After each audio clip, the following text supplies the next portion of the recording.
2021, ng linggo, magpa-flight kami ng Pilipinas. Mamaya alas 3 ng hapon. So, madaling araw ngayon. So, ito yung ano ko. Ito yung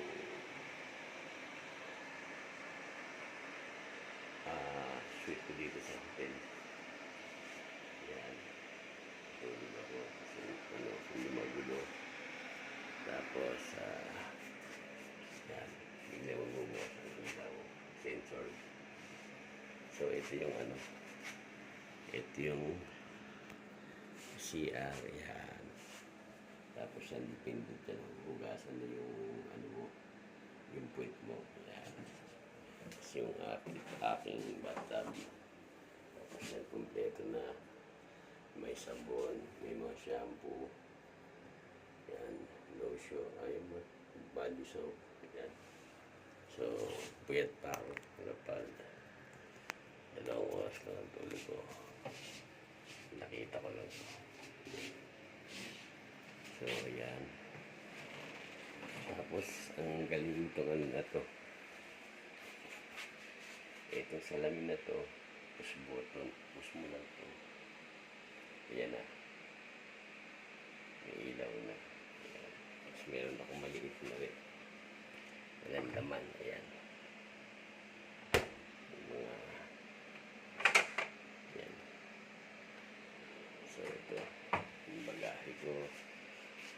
Ayan. Yung bagahe ko. So, ano yun?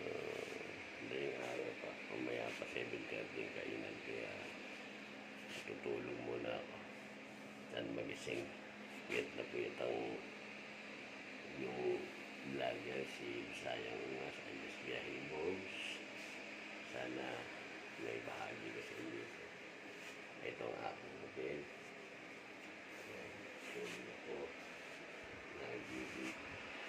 PPE, yung personal protective equipment ko. Saka ito yung aircon. Tapos pag binuksan mo yung ito yung remote. Bubuksan ko ang para medyo magiging liwanag. Yan, okay. Yan ang hotel. Kobe Plaza Hotel. Yan. Yan. Yan ang mga kababayan.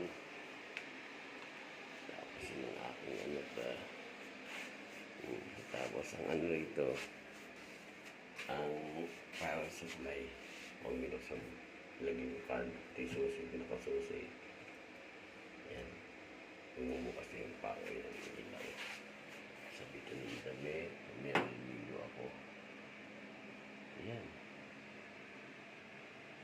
Yan, towel ko. Yan. Linis. Depende nga, push button. Tapos off ko lang. Para matulog ako. Tulog ulit ako. Yan. Babayan. Pati yung ilaw. Kala mo yung selfie ring. So, matutulog muna ako. Okay. Yung vlogger, sayang mag-subscribe kayo ha. Thank you.